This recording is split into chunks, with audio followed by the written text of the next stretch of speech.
Good morning, good-looking Wheaton family. Thank you so much for your love to me this week. There's a whole lot of love on this campus. And the whole lot of love on this campus needs to go out the temple walls and break out as the aroma of God across our broken, postmodern, fragmented, hurting world. I have very few moments with you this morning, but I'm having a whole week with you here, and I want to thank every one of you who's given me a smile, who hasn't passed by on the other side. Every one of you who's given me a hug. Every one of you who's affirmed their humanness, their humanity, while I've been here on campus. I thank you from the bottom of my heart. We are a people who are so loved, so incredibly loved. That's why every generation sings its love songs and writes its poems. Write your love songs and your poems to one another. Every generation imagines that its parents have not written poetry like this or sung songs like this. Love received is love to be shared. And I guess in my few moments this morning, I want to share a few stories about my journey and some poems. And the first one I'd like to share is a poem I found years ago. Maybe the author came from Wheaton. It's a poem about Jim Elliot. Like you, sitting here back in the 1940s, no different to you, no special kind of missionary, nobody removed from any of you, just like you. Rugged wrestler, Wheaton trained, tough as Hemingway. He saw life stripped and God raided. His look was gay or thunder-shaded as the beckoning hibiscus by the curare. He tore himself loose from culture. A sinewy flame lit his raw track to the absolute. Truth peeled was truth beyond dispute. He hacked through convention to the bare cloven name. Religionless faith, more radical than Bonhoeffer's, blazed its challenge through his hard grip. Unmoved amid civilized worship, he strained for a fall where the wild tangle falls. The single outer word, printed or prayer caught, guided and sealed stubbornly decisions that gave sheer agony to his male roots. When storming nature brought thrust of love's bloom, and the voice said, sacrifice. He scorned the pseudo-mystic stuff. The secular is sacred enough. The God within must bid the sweet sap rise. He cried, I'm mad for her, God, but I'll obey your opposing call from a mud floor in the sweating jungles of Ecuador. Yet he was no monk, sailing south with this price to pay. 5 years of abstinence, unappeased desire, witness to omnipotent law, objective mandate checking his floor of self-fulfillment. Still, he prayed for her. The test ground was stark and lurid, frenzy of bullfights, river floods, danger from boa, puma, mosquito. He fought malaria, heard Indians scream, drowning or dying of snake bites. The will, the principle, never the personal instinct, based his sure steps till he saw truth's dawn change Quichua faces as love shone in dark tribal eyes. Then the denied dream, linked with the ripe phase of the mandate, orchid and coffee palm brushed the beloved. She was at his hut, at the crest of her kingdom. Vision that shut for so long the earth's pulse from the spirit's psalm. Their sanctions as rebel pioneers allowed no room for a churchy marriage service. God and a drab old Quito office rebuked the hollow shows. And when Elliot bowed on the Curare airstrip, pierced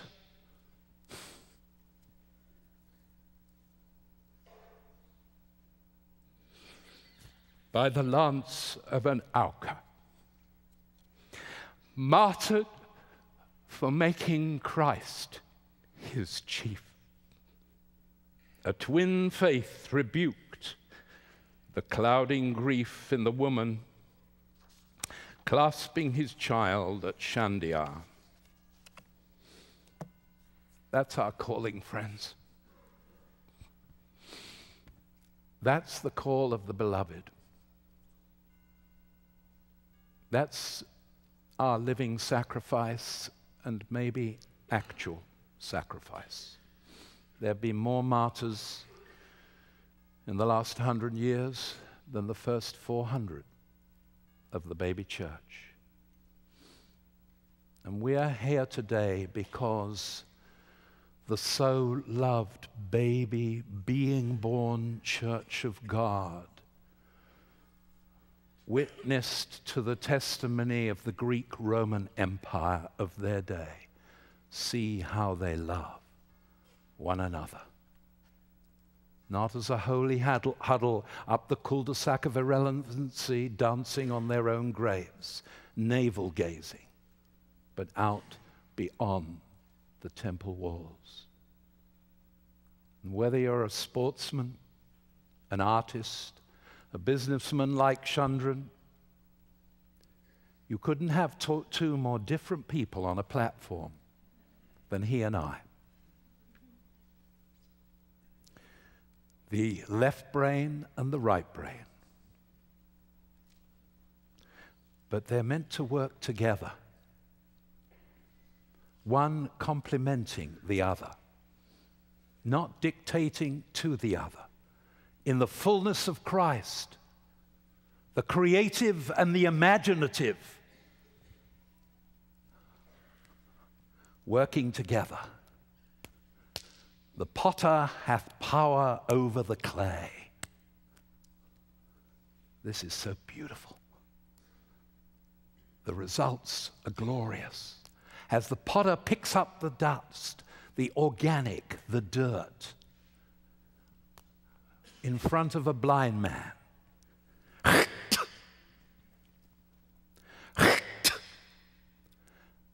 puts it on the eyes of you and I.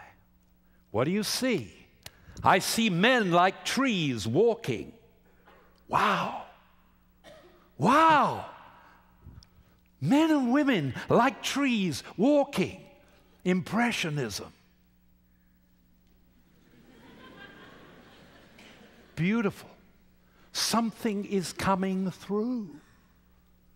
I can't quite make it out. I can't control it. I can't give it a denomination. I can't label it and dismiss it, but something is coming through. Dr. Jerry Root likes a story that I tell sometimes. Martha Graham, no relation to Billy, formed a fantastic dance company in the early days of the last century, the Martha Graham Dance Company. And her dancers, all her movement was about hitting the floor in order to rise off it. C.S. Lewis says, nothing that has not first died will ever rise from the dead. A living sacrifice. On her 80th birthday, I gave Martha Graham a red rose. You know, one of the most important things all of us can do in mission here is to thank each other for something this morning. To be thankful for one another, full of thankfulness. Thank people, not for what they're not, but for what they are, fearfully and wonderfully made, as the psalmist said, in his image. They don't know it. They don't know they need to know it. You know it if you know it. You know they need to know it. Mission begins by recognizing the image of God in one another. Thankfulness. Thank you, Martha, for all that you have given of your gift of dance for the watching world.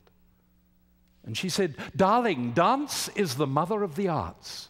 Darling's a word we use quite a lot in the theater. We're called lovies.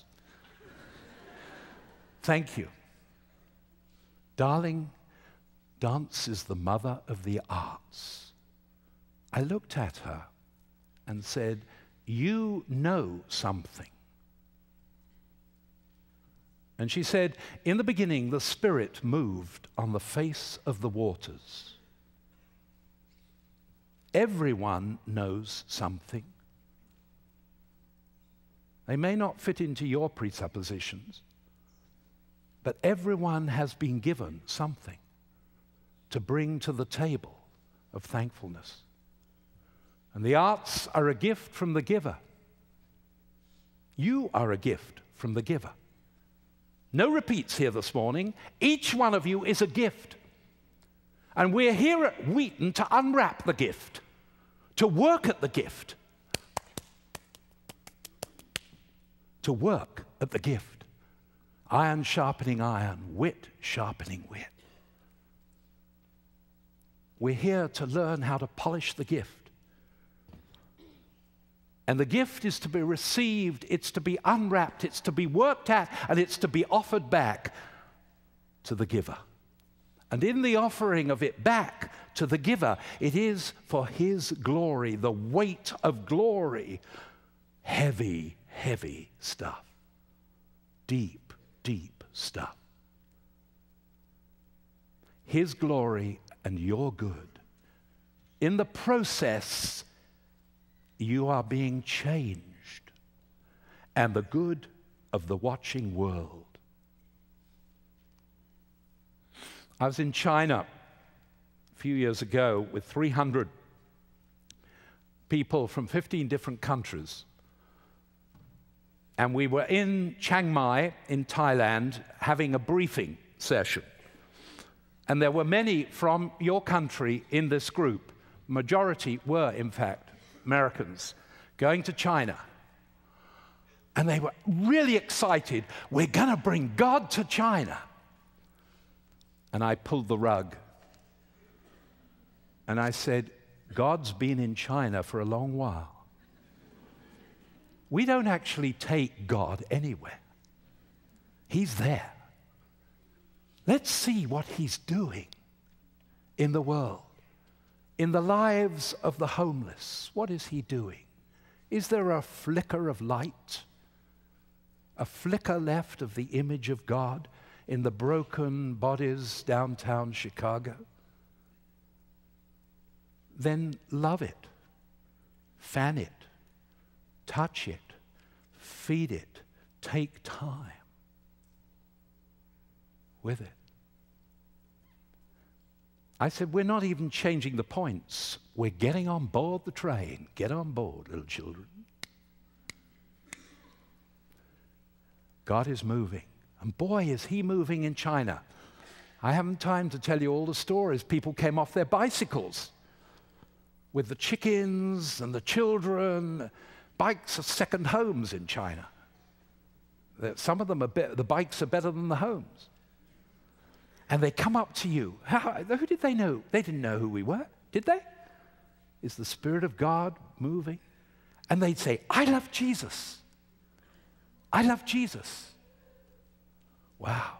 And then they'd disappear into the fabric of the city and the town, the countryside. A missionary in 1810 called Fraser he was an engineer. And he went to the Lasso people up in the mountains outside of Kunming, and up in the mountains there. And he sang a cappella, the Messiah. Now, are you an engineer? Will you learn the Messiah a cappella? How about that? And he sang, and they're still singing the Messiah. They're handing it down, the Messiah. You're not allowed to proselytize in China. God is not silent. He is there, as Francis Schaeffer always said. Your generation has to find the there that God is and the not silent that God is. Not your parents there and not silent. You're there and not silent. The ever contemporary God is there and not silent.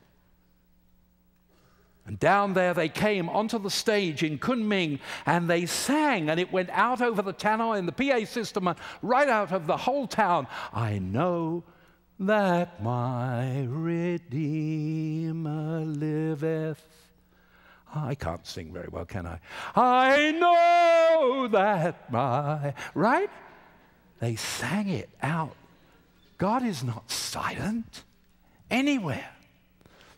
I had to give the last thank you on this huge platform. And like this morning, the whole place was packed with people, all in their suits and ties, you know, all looking very tidy and neat and in the business world. And they were all sitting there. And I went back to my hotel room and I said, Lord, what do you want me to say? Now, if you want to pray out loud in China, you turn on the television. Not because you want to listen to the television, but the people down in the hotel are taking notes on every cough and spit you make, right? Because they're checking you out, checking you out, checking you out. So you have to be pretty subversive yourself. I said, Lord, turn on the television. Lord, what do you want me to say? And all that came to me is, what is truth? I said, is that it, Lord? That was it. And I went back to the stage, and I knew I had a good interpreter that night. And I went forward to the microphone at the end to say thank you to all the dignitaries. And I said, many years ago in the land, the #1 man was on trial for his life. And the chief prosecutor asked him the most important question that anyone could ever ask. He asked this man on trial, what is truth? And there were some people then, and I said, there are some people here tonight, out in the audience, that knew that the man who was on trial for his life was the answer to the question being asked. And then I went on and said, thank you so much for giving us a lovely time, and you've been really kind to us, and we've had a wonderful time here in Kunming, blah, blah, blah, and left the stage. Well, I was about to leave the stage, and out from several rows back came this tiny little woman, the head of the cultural department. This truth! What is this truth? I want to know, what is this truth? And boy, was she excited. She'd given us such a hard time that week. And I looked at her. Don't be in a hurry to give truth. Find out how hungry people are. Work with their hunger. Are you hungry for truth? Truth and grace, pregnant in Jesus Christ. We beheld him, full of grace, full of truth. If you're pregnant with something, you give birth to it. What are you giving birth to this morning? What are you full of this morning? I want to know. I want to know. I said, do you? I had an interpreter near me. I knew a couple of Chinese words, not much. And I was determining how hungry was she. I have to know, she said. I said, do you? Are you sure you really have to know? Yes. yes, yes. Then she said, is this truth a person? Is this truth a person? Is this truth relational, personal, intimate? Or is it a theology removed from reality? Or does the Word become flesh in a person? I said, yes. I knew it, she said. I knew it. Does this truth have a name? Well, most people have names.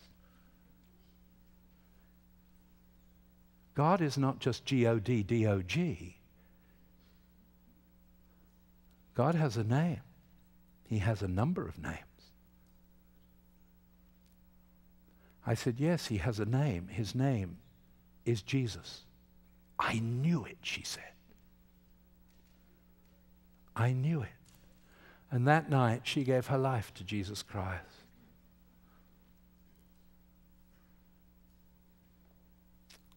I've got to finish in a minute. Very quick story.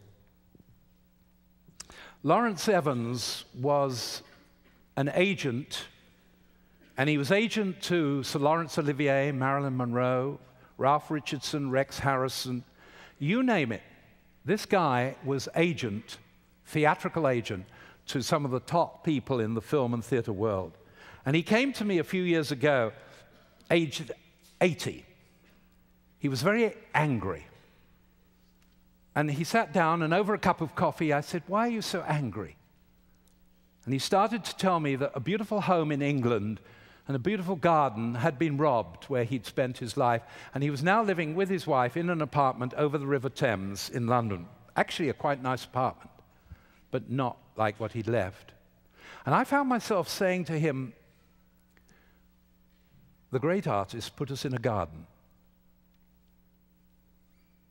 And we walked out through choice, wrong choice, through listening to the lie, who sowed doubt, which caused desire, which created disobedience. And we walked into the desert, but the great artist didn't leave us in the desert. He came into the desert, and he died in our waste. He was wasted in our waste outside of a city he loves.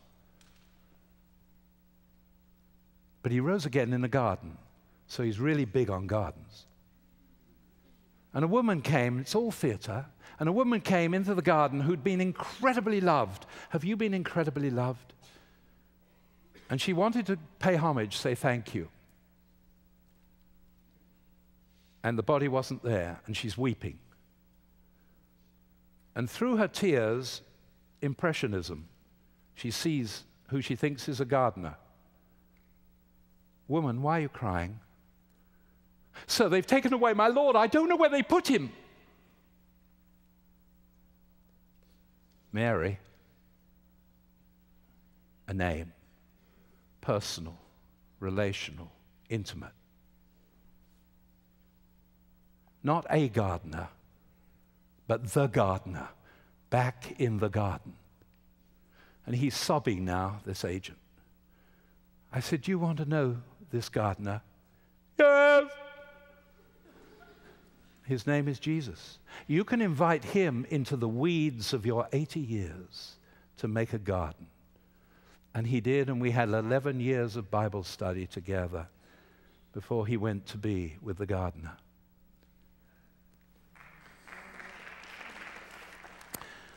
I have to stop now. Time says so. A living sacrifice, holy and pleasing to God. Being not conformed to this world, but being transformed. Being no longer a chameleon, but now a catalyst. Transform people, transform everything. Loved people are lovers. Go out here onto this campus and through tough love, be lovers. Loving Father, send us out today, renewed in our minds, our whole person, Send us out onto this campus, Lord, as the sun is shining and Aslan is on the move. Big here at Wheaton. Rah! Send us out, Lord, in the joy of who we are in Jesus, to be for our broken world the people that you've called us and commissioned us to be in mission. For we pray in Jesus' name. Amen. God bless you all.